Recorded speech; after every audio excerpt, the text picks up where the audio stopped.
빵을 주고 재워줬는데 우리 집에 도둑질할 수 있느냐라고 뭐 이렇게 화를 낼 거라고 생각했는데 그 노신부는 아니 은초대도 가져가라고 했는데 왜 두고 가느냐라고 하면서 오히려 그에게 은수저 세트가 든 가방에 은초대도 집어넣어 주면서 그를 보냈다고 하는 장면이 바로 장발장의 이야기 아주 유명한 그런 대목입니다. 제가 어느 인터넷 기사를 보다가요, 폐지를 주는 어느 할머님이 적은 미담을 읽게 되었습니다. 그 무거운 리어커를 끌고 언덕을 올라가다가요, 그만 힘이 모자라서 제가 이걸 다 넘겼네요. 네, 그 힘이 모자라서 길 곁에 있는 주차한 외제 승용차를 긁게 되었다고 해요. 그래서 할머님은 이제 큰일 났구나. 이를 어쩌면 좋을까. 하루에 표지 몇 개 주어서 겨우 밥 끓여 먹는데 이거 어떻게 하나, 이제 큰일이구나 싶은 생각이 앞이 캄캄해져서 있을 무렵이었는데 마침 그때 주차한 외제 차량의 차주인이 나와서 이 엎어진 리어커를 보고 그 상황을 보면서 와서 혹시 오히려 다치진 않으셨나라고 이렇게 물으면서 할머님을 이렇게 도닥여주는 그런 이야기를 하는 할머님의 기사를 보았습니다. 그러면서 걱정하지 마시라고, 이 긁혀진 건 제가 다 수리할 테니까 염려하지 마시고 조심해서 가시라고 하면서 할머니를 보냈다라고 해요. 그 할머님이 몇 달 후에 아마 이 미담을 어떤 기자에게 소개하면서 글이 담겨져 있는 것을 읽게 되었습니다. 여러분, 장발장 이야기하고요, 잠시 제가 말씀드렸던 이 폐지 줍는 할머님의 이 미담을 들으시면서 여러분들은 어떤 생각과 또 어떤 단어가 생각이 나시나요? 저는 오늘 제목을 잡은 이 반전이라는 말이 생각이 났습니다. 반전이란 뜻, 전혀 뜻밖의 일이 일어나는 것을 말하죠. 레미제라블의 반전의 주인공은 바로 노 신부님이시죠. 전혀 일반적으로는 그렇게 할 수 없는데 그 노 신부님은 반전의 모습으로 장발장을 감동시키죠. 폐지 줍는 할머니 미담 속의 반전의 주인공은 바로 그 할머니에게 미소를 띄웠던 그 차주, 그 청년이었을 거라고 생각됩니다. 이 반전의 주인공들을 통해서 그 이야기의 당사자들은 한마디로 은혜가 가득한 마음의 훈훈함과 마음의 따뜻함을 느꼈을 것 같습니다. 그럼 일반적인 상황의 흐름대로 원인과 결과가 진행되는 현실에서 전혀 뜻밖의 상황과 반전을 직면하게 되면 그것 자체가 주는 이 파격과 그리고 감동은 참으로 많은 것을 생각나게 하는 것 같습니다. 오늘 저희가 읽은 본문에도 그 반전의 주인공이 나옵니다. 여러분들 잘 아시는 바로 스데반이 그 반전의 주인공입니다. 본문 11절과 12절에 보면요, 지금 스데반 집사는 복음을 전하고 하나님의 기사와 표적을 행하는 가운데 사람들에게 자표와 공회에 서 있습니다. 이 거짓 증인들을 세워서 지금 스데반을 꼼짝없이 죄인 만들어서 없애려는 공모를 하는 현장에 스데반이 지금 서 있죠. 바로 죽기 직전입니다. 사실 우리는 스데반의 최후를 다 알고 있잖아요. 어떻게 됐나요? 돌에 맞아 순교했잖아요. 사도행전 7장 57절로 59절에 보면요, 스데반이 결국 돌에 맞아 순교하는 장면을 사도행전은 기록해주고 있습니다. 그들이 결국은 돌로 쳐서 그를 죽게 만듭니다. 당시 돌로 쳐서 죽게 만드는 그 죄목은 정말 죽어 마땅한 자들만이 돌에 맞아서 사형을 당하는 그런 형국이었죠. 아주 극한의 죽어 마땅한 이들에 해당되는데 그들에게는 스데반이 그런 존재였나 봅니다. 스데반도 자신의 죽음이 임박함을 알았을 것 같습니다. 그런데 15절에는요, 이렇게 기록합니다. 그 얼굴이 천사와 같더라라고 그렇게 기록합니다. 우리가 읽은 본문의 이 구절은 마치 오늘 아까 우리가 봤던 그 스토리와 같은 그런 반전의 모습이 담겨져 있습니다. 공의 앞에 공포와 두려움으로 떨고 어쩌면 살려달라고 애걸을 해야 되는 그런 형국이 되어야 되는데 오늘 스데반은 그 얼굴이 천사와 같다라고 합니다. 반전입니다. 일그러진 인상과 험사궂은 모습들, 아주 더럽고 추한 그런 입에서 나오는 온갖 욕설과 그런 핍박의 말들, 더러운 침을 뱉기도 했을 것이고요. 스데반에게요. 온갖 비아냥과 조롱 섞인 말들로 공의 앞에서는 스데반을 처절하게 만들고 있는 그 현장에서 그들의 살기와 광기 어린 그런 소나기에서 무엇인가를 죽임을 당할 그 긴박한 순간에 찌푸리고 공포와 두려움으로 가득한 얼굴이 정상이어야 하는데 그의 얼굴이 천사와 같았다고 그렇게 기록합니다. 지금 스데반을 고발하고 음해하는 이들과는 정반대의 얼굴을 하고 있죠. 반전의 얼굴을 하고 있었던 것, 어떻게 그게 가능했을까? 저는 이 대목을 읽으면서 그가 어떤 모습이었을까를 상상해 보고요. 어떻게 그게 가능했을까라는 생각을 해봅니다. 당장 저희 아이들과 뭘 하다가 제가 마음에 안 드는 일이 있으면 당장 얼굴이 찌푸려지기 마련인데 어떻게 스데반은 자기를 죽이려고 하는 그들 앞에서 얼굴이 천사와 같을 수 있을까요?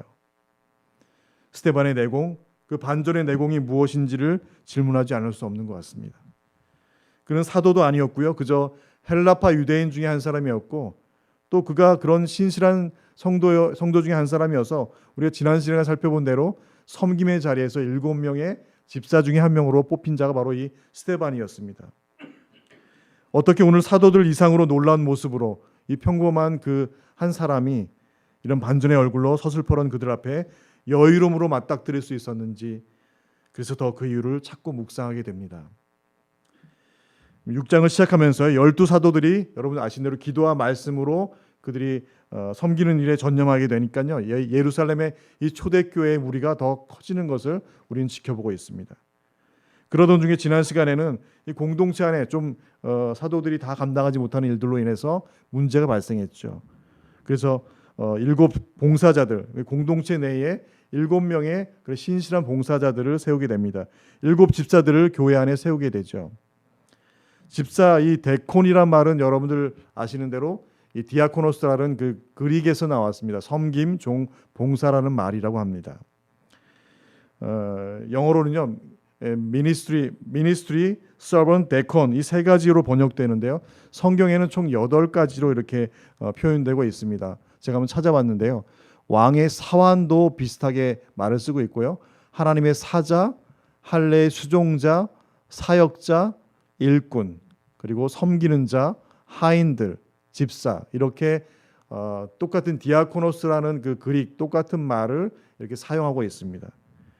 그러니 그 말 자체에는 이 섬김과 수고와 또 이 종의 그런 봉사의 그런 의미들을 담고 있다는 것을 우리는 성경을 통해서도 그 의미를 살펴볼 수 있습니다. 그렇게 섬기는 이들의 공동체 안에서 맹활약하게 되니까요. 심지어 예루살렘 성전의 종교 체제의 핵심이었던 누구요? 제사장들도 복음 앞에 나왔던 것을 우리 지난 시간에 확인했잖아요. 그들이 그 역사에, 이 복음의 역사에 같이 합류했던 놀라운 장면을 누가는 사도행전에 기록해주고 있습니다. 그러니 기존의 유대인들과 이 지도자들의 저항에 부딪힐 수밖에 없죠. 그런데 오늘 새로운 저항 세력들이 나타나는 것을 발견하게 됩니다. 그동안은 주로 히브리 유대인들, 즉 예루살렘에 거주했던 예루살렘의 터줏대감들인 그 유대인들이 주로 이 예수 믿는 사람을 박해했다면 오늘 스데반을 핍박하고 박해하는 이들의 무리가 새로운 그룹으로 등장하게 됩니다. 이 9절에 누가는 이들을 자유민들이라고 이렇게 표현해요. 그래서 구레네인, 알렉산드리아인, 길리기아인들, 아시아에서 온 사람들이라고 그들을 그렇게 소개하고 있습니다. 이들은 그 헬라파 유대인들이에요. 그러니까 기존에 사도들을 박해하고 했었던 히브리파 유대인들이 아니라, 이 예루살렘에 거주했던 사람들이 아니라, 이 사람들은 예루살렘에 있다가 내지는 로마의 압정에 끌려갔다가 그곳에 거주하고 아이를 낳고 하면서 흩어진 디아스포라 유대인들이죠. 헬라파 유대인들. 그들을 자유민들이라고 이렇게 표현하고 있습니다. 사도행전에서는. 그래서 그곳에 아마 그 스데반을 핍박하려고 이렇게 지금 논쟁하고 모여 있는 사람들 중에 사람들이 부류가 구레네인, 알렉산드리아인, 길리기아, 그리고 아시아에서 온 사람들이라고 이렇게 오늘 누가는 그렇게 표현하고 있습니다. 이 자유민들이라고 소개된 이들은 BC 63년경에요. 그 로마 장군 폼페이우스에 의해서 예루살렘이 정복당했을 때 로마에 끌려갔다가 그곳에 머물고 살고 후대 다음 세대들이 함께 이렇게 디아스포라로 살았던 그들이라고 이렇게 학자들은 얘기합니다. 그래서 스데반은 로마 자유민이고요. 이 구레네는 리비아 자유민들이고, 알렉산드리아는 지금의 이집트 자유민들, 길리기아는 현재 터키 남부 자유민들이고요. 아시아에서 온 사람들은 현재 터키 동부 사람들을 말한다고 합니다. 그러니까 그 지역의 일대에 흩어져 있었던 그런 디아스포라 유대인들이죠. 즉 오늘 스데반의 대적들은 단순히 예루살렘에 거주하던 서기관들과 이 대제사장들인 히브리 유대인들이 아니라 다른 지방에서 거주하다 온 디아스포라 유대인, 헬라파 유대인이라는 것. 이 9절 마지막 절에 보면요, 그들이 오늘 스데반과 더불어 논쟁했다고 이렇게 표현합니다. 주로 헬라파 유대인들이 스데반과 논쟁을 하였다고 오늘 기록해주고 있는데 10절에 스데반에게 그들이 능히 당하지 못하였다라고 그 논쟁의 결과를 설명해주고 있죠. 사실 여러분, 헬라파 유대인들이 어떤 사람들입니까? 여러분, 헬라하면 그릭이잖아요. 그리스면 여러분들 그리스와 로마의 수사학을 배운 이들이 많다는 것을 여러분 짐작할 수 있을 것입니다. 언어와 웅변, 이 말하는 것에 아주 달변가들이 많았다는 것이죠. 그런데 오늘 그래서 그들이 아마 논쟁을 했나 봐요. 스데반하고 논쟁을 했는데 이상하게 무엇인가 압도당하는 그런 무엇인가 있었던 것 같아요. 그래서 오늘 그들이 능히 당하지 못했대요.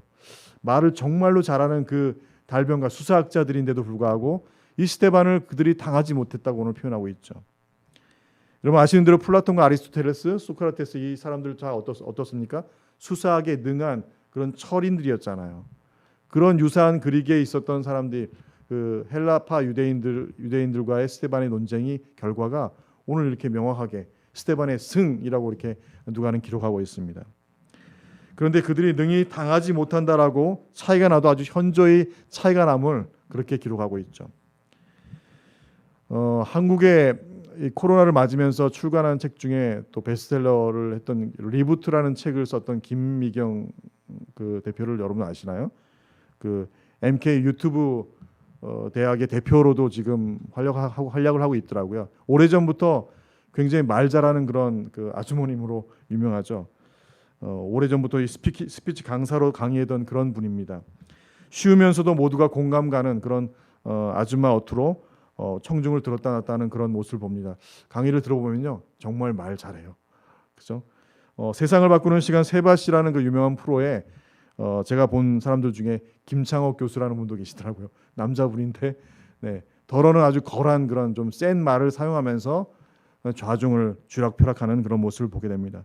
청중들을 울게 웃게 만드는 그러한 달변가들을 보면 참 부럽습니다. 그런데 그런 달변가들, 이런 사람들과 같은 그런 수사학자들을 오늘 스데반이 말하는데 그들이 당해내지 못한다는 거예요.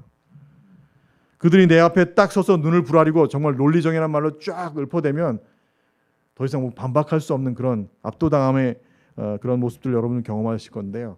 오늘 수사학자들 앞에, 이런 그 헬라파 유대인들 앞에 스데반은 그들을 당당하게 그들을 압도하는 그런 모습들로 누가는 기록하고 있습니다. 스데반 앞에 그들이 논쟁을 할라치니 그저 스데반이 지금 하는 말에 아무런 말도 못하고 그저 말문이 턱 막혀 있는 그런 형국을 오늘 누가는 기록하고 있습니다. 그러니 그들 마음에 무엇이 생기나요? 부럽다, 너무 멋지다 이렇게 생각됐을까요? 아니요. 시기와 분노와 질투와 화가 치밀어 오르기 시작합니다. 어디서 많이 본 형국 아닌가요? 사도들을 보면서, 복음 전도자를 보면서 히브리파 유대인들이 동일하게 그런 모습을 보였잖아요. 그들에게 베드로가 담대함으로 성령이 충만해서 베드로 요한이 말씀을 증거하니까 그들 마음이 어떤가요? 더 이상 항변할 게 없어요. 구약의 자신들의 조상의 역사들을 들먹이면서 그걸 끌어다가 말을 하니까 할 말이 없어요. 그랬더니 당신을 존경합니다 이렇게 했습니까? 안 했잖아요. 그 마음에 분노와 질투와 시기가 들끓어오는 것을 우리는 기억합니다. 오늘 헬라파 유대인들도 동일했던 것 같아요. 이 스데반을 보면서요.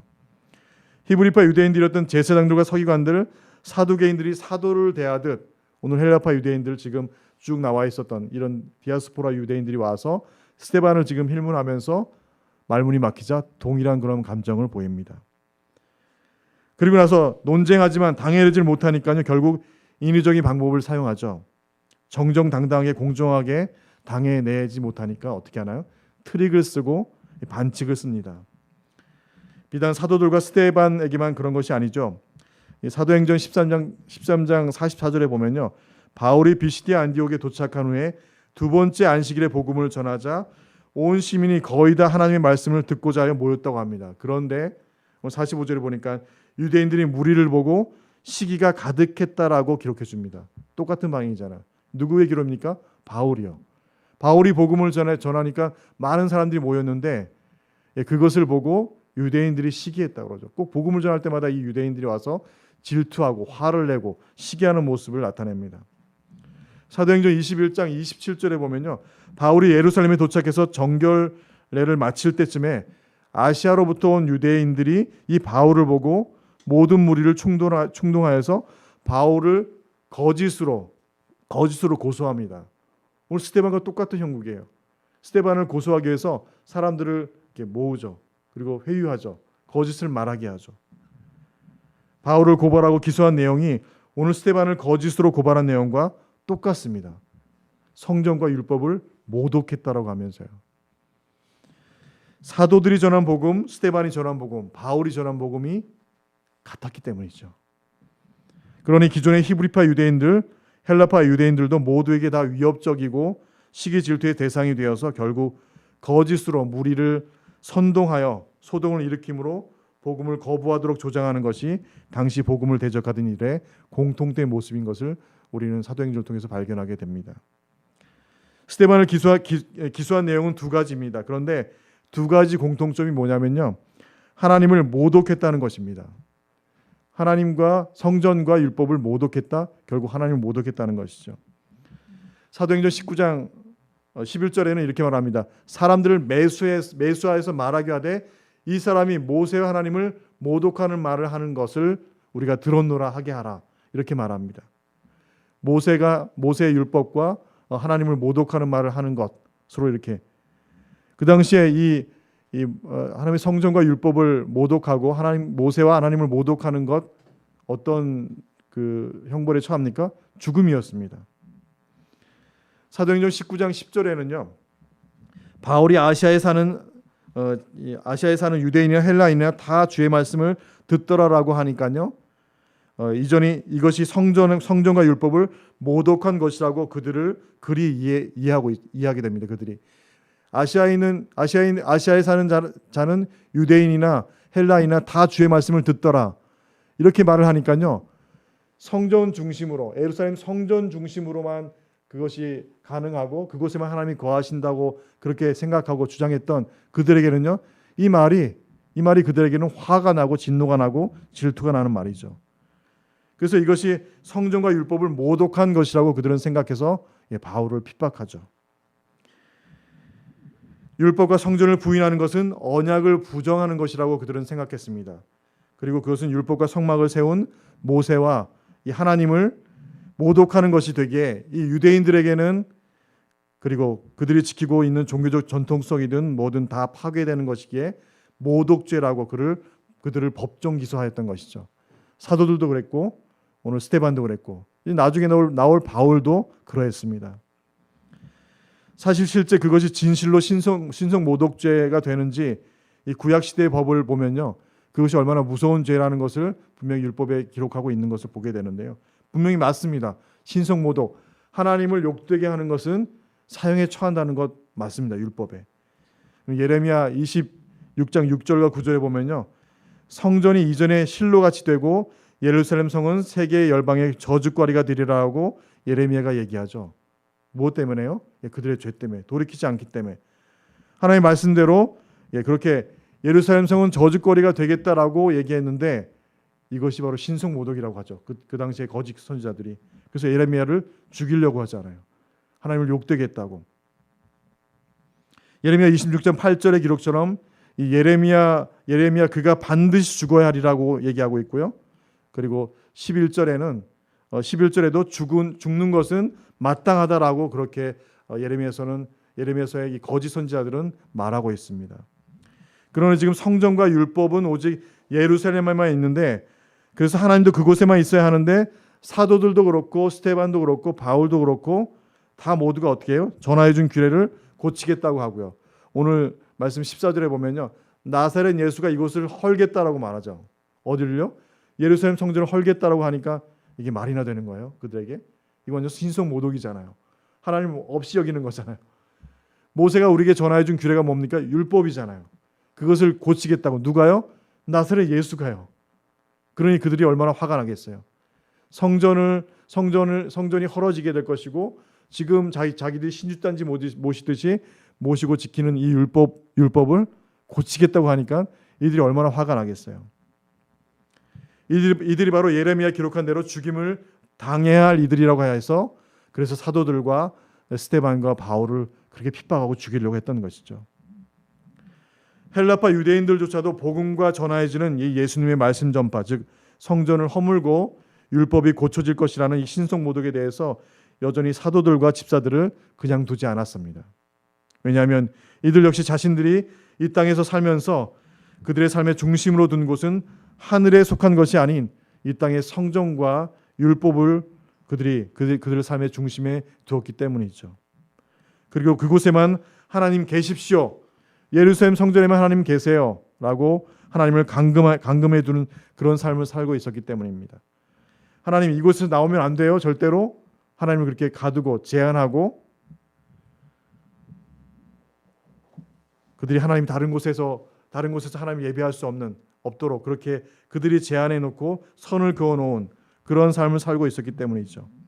그러니 이 땅에 범위된 그들의 이해로는 하나님은 예루살렘 성전에만 계신 것이 아니라 복음을 들은 모든 이들에게 각자 임하시는 성령님에 대해서 증거하고 외치는 것을 그냥 둘 수 없었던 것이죠. 그들이 보기에는 지금 그렇게 복음을 전하는 이들이 이단이에요. 왜요?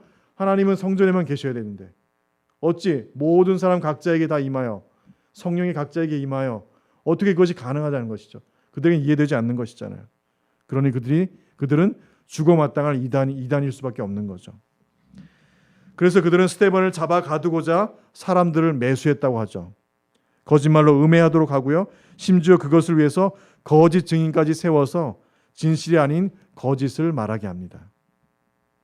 법정에서 유효하고 효력이 있는 증인들의 무리들이 있었기에 스데반은 이제 꼼짝없이 죽은 목숨입니다. 그런데 15절에는 우리가 이미 본 대로요, 그의 얼굴이 천사의 얼굴과 같더라라고 그의 반전 페이스를 기록하여 주고 있습니다. 그의 얼굴이 천사의 얼굴과 같더라. 우리는 이렇게 쉽게 읽지만 그 현장에 있는 스데반이 그 천사의 얼굴을 할 수 있다라는 것, 그가 그런 반전 페이스로 자신을 해하려고 하는 이들 앞에 설 수 있었던 힘은 무엇일까? 우리가 지나온 사도행전의 기억들을 한번 보시면요, 8절에 누가는 스데반을 이렇게 소개합니다. 스데반이 은혜와 권능이 충만하여, 이렇게 기록합니다. 10절에는요 스데반이 지혜와 성령으로 말함을, 1장 8절에는 오직 성령이 너에게 임하시면 너희가 권능을 받고, 기억나시죠? 2장 4절에는 그들이 다 성령의 충만함을 받고 성령의 말하게 하심을 따라, 4장 8절에는 이에 베드로가 성령이 충만하여 이르되, 어떤 일을 하기 전에 그들에게는 성령이 충만한 것을 우리는 봅니다.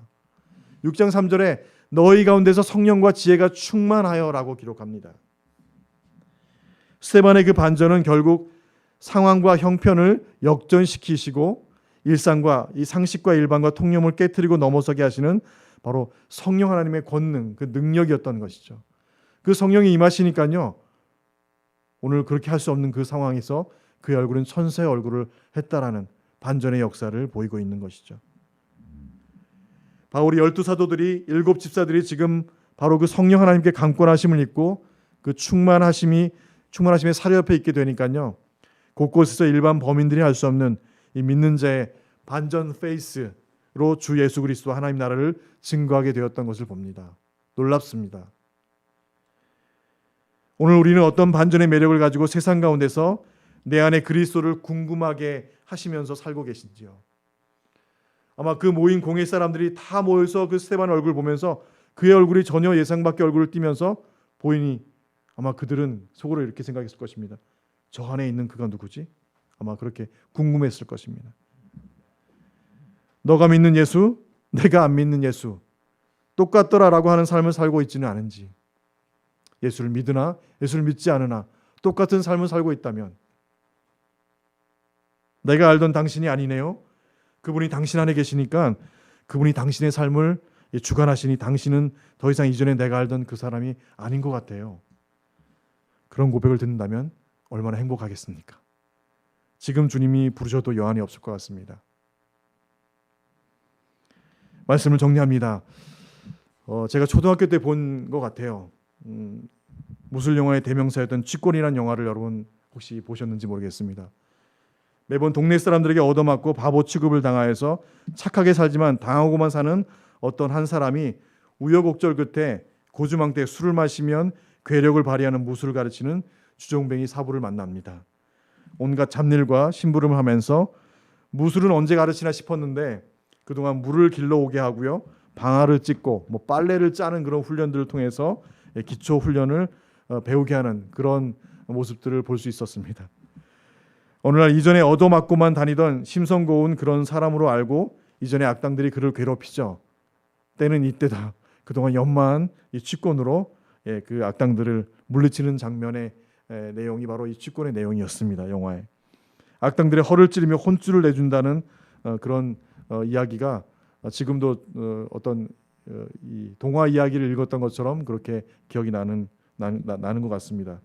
겉으로는 어떻게 술을 마시고 비틀거리면서 그렇게 사람을 힘을 발휘할 수 있을까 싶은데 그 비틀거림 속에서 내어뻗치는 권법은 이 상대의 급소를 침으로 쓰러뜨리게 하는 것을 봅니다.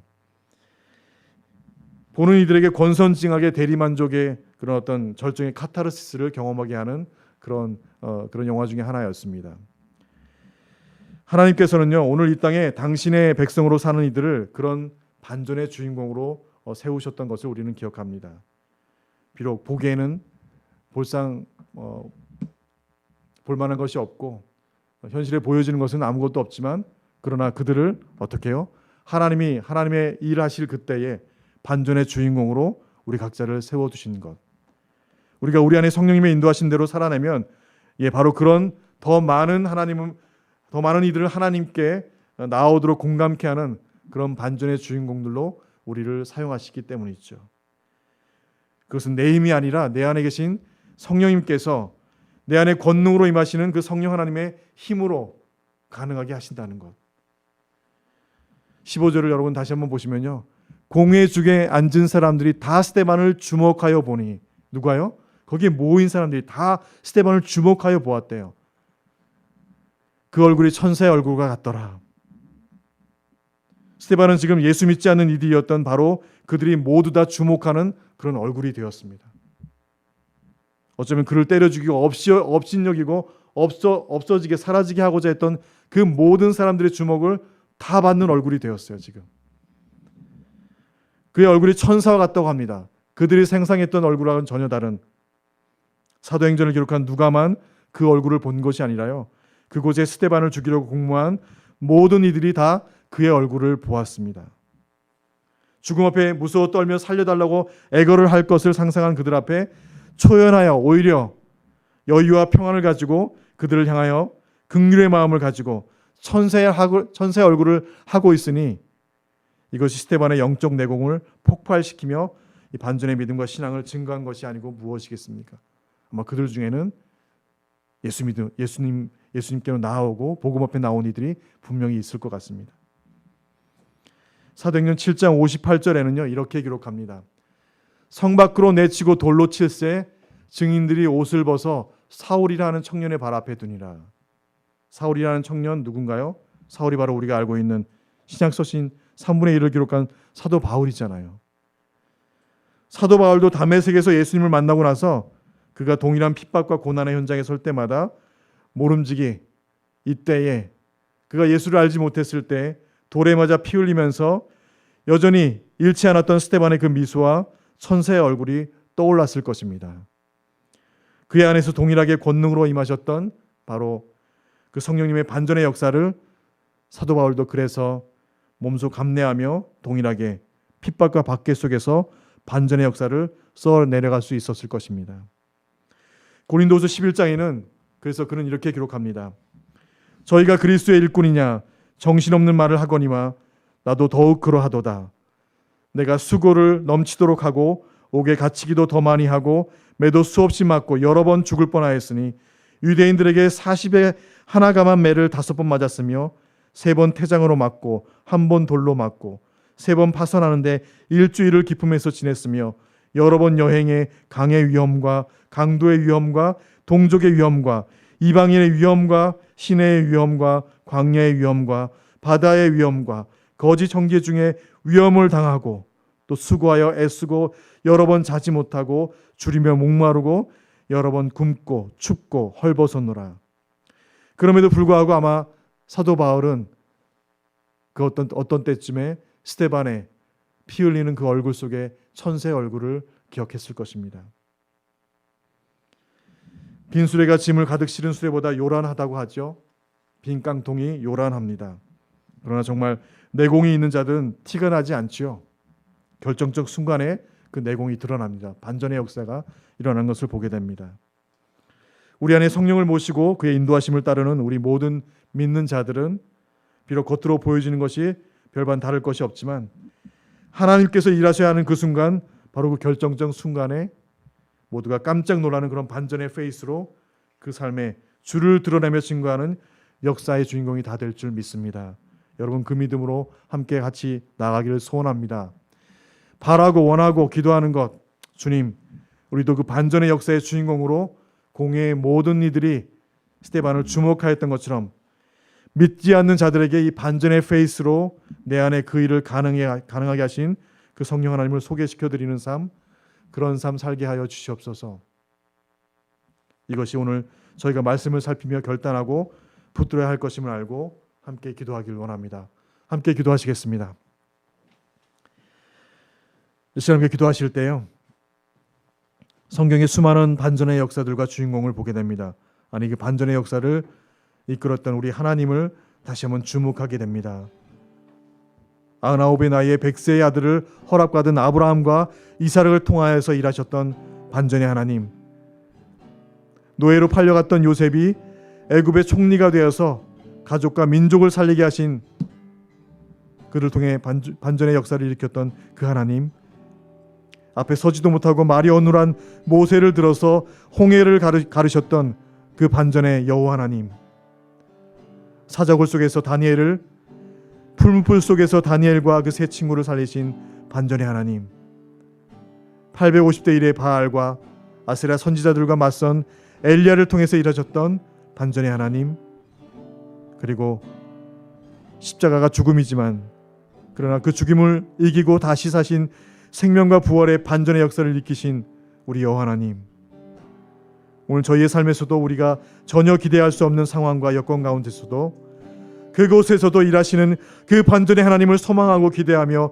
나아가는 저희 모두가 되게 하여 주시옵소서. 내가 가는 길을 그가 아시나니 그가 나를 단련하신 후에는 내가 정금같이 되어 나오리라. 욥의 고백처럼 그렇게 우리 삶이 반전의 삶으로 사용되어서 이전에 나를 아는 믿지 않는 이들이 우리 안에 계신 분을 궁금하게 만들고 그분을 찾게 만드는 그런 저희들의 삶 다 되게 하여 주시옵소서. 우리 주신 말씀을 기억하며 함께 다짐과 결단을 내는 기도로 함께 나가기를 원합니다. 함께 기도하시겠습니다. 아버지 하나님, 이 시간 함께 기도할 때 하나님, 우리 심령에도 우리 삶 가운데도 그렇게 우리의 수많은 믿음의 선진들과 같은 그런 반전의 역사들로 일하시는 그 하나님을 경험할 수 있도록 우리의 삶을 주장하여 주시옵시고 우리 삶을 붙들어 주시옵시고 우리 삶의 역사하여 주실 것을 간절히 소망합니다.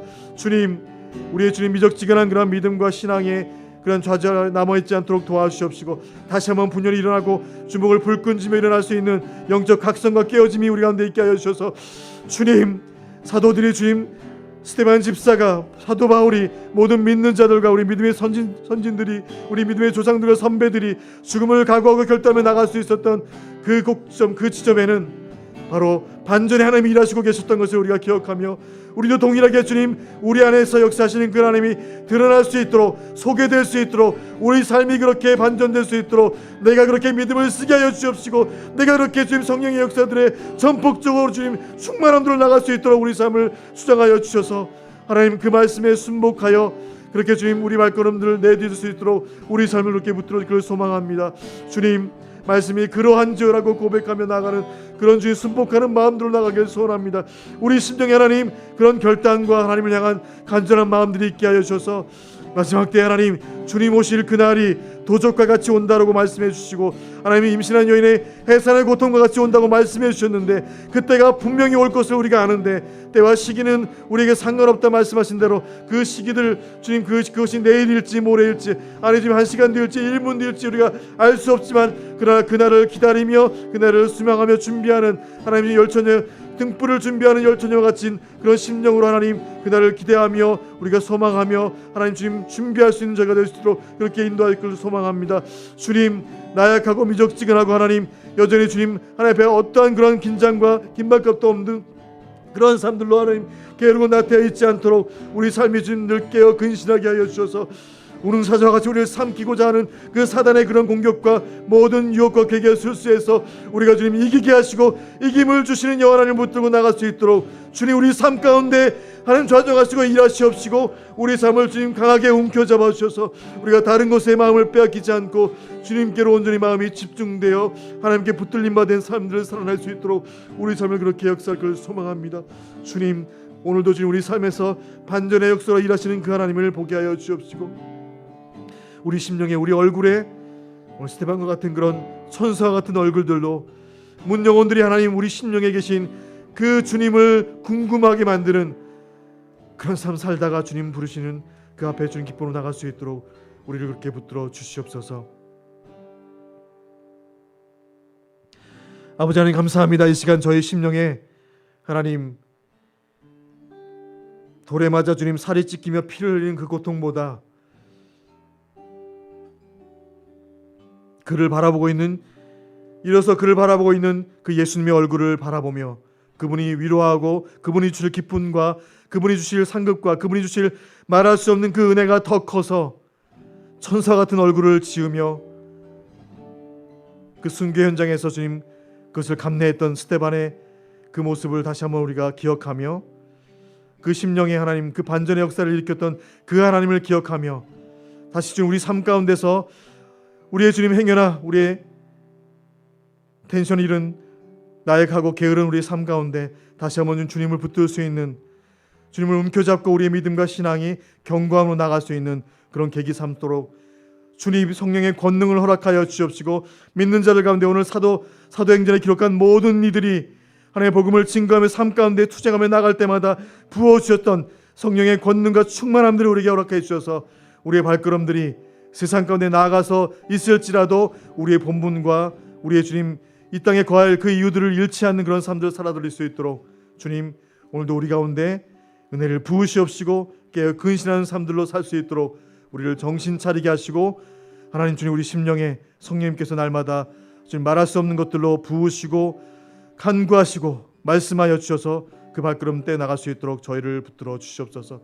주님 예배로 드린 우리 모든 심령들 가운데 그런 결단과 고백으로 나가게 하여 주시옵시고 우리 가정이 그 결단과 고백으로 나가게 하여 주시옵시고 우리 자녀와 우리 일터와 우리 비즈니스와 우리와 함께 관계를 맺는 우리 지인들과 함께 도구하고 중보하는 우리 지체들을 위한 모두의 기도의 그런 열심들이 그리고 동일하게 하나님 반전의 역사에 일하시는 그 하나님과 함께 일하는 경험들 할 수 있도록 그렇게 우리 삶을 주장하여 주시옵소서.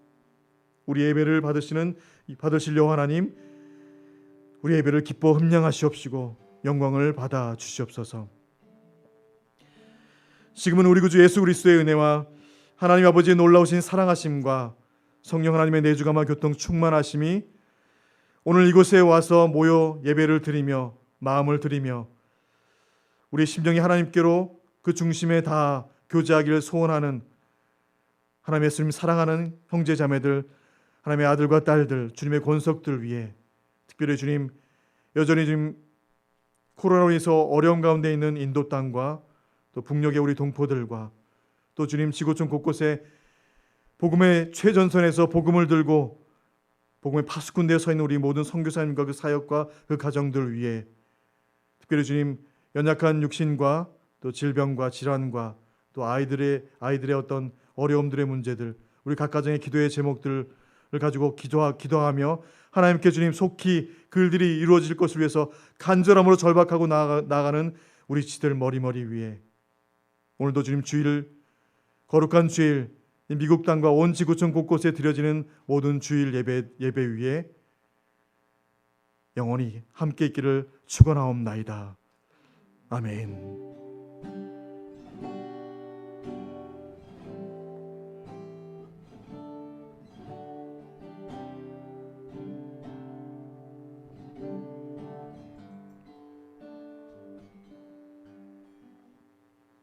감사합니다. 우리 같이 찬양 드리시고요. 오늘 예배를 마치도록 하겠습니다. 함께 축복하면서 일어서서 같이 함께 찬양 드리시고 오늘 예배를 마치도록 하겠습니다.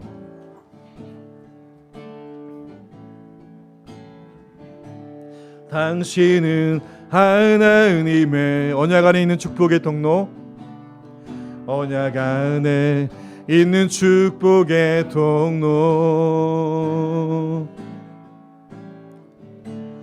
당신을 통하여서 열방이 주께 돌아오게. 다시 한번 할까요? 당신은 하나님의 언약 안에, 당신은 하나님의, 우리 예배를 드리고 있는 우리 아이들을 위해서 언약 안에 있는 축복의 통로, 우리 가정과 우리 일터와 우리 지인들과 기도의 제목들 위해서 당신을 통하여서 열방이 주께 예배하게 되리. 사랑하고 축복합니다. 감사합니다. 예배를 마쳤습니다. 함께 교제하시면 감사하겠습니다. 고맙습니다.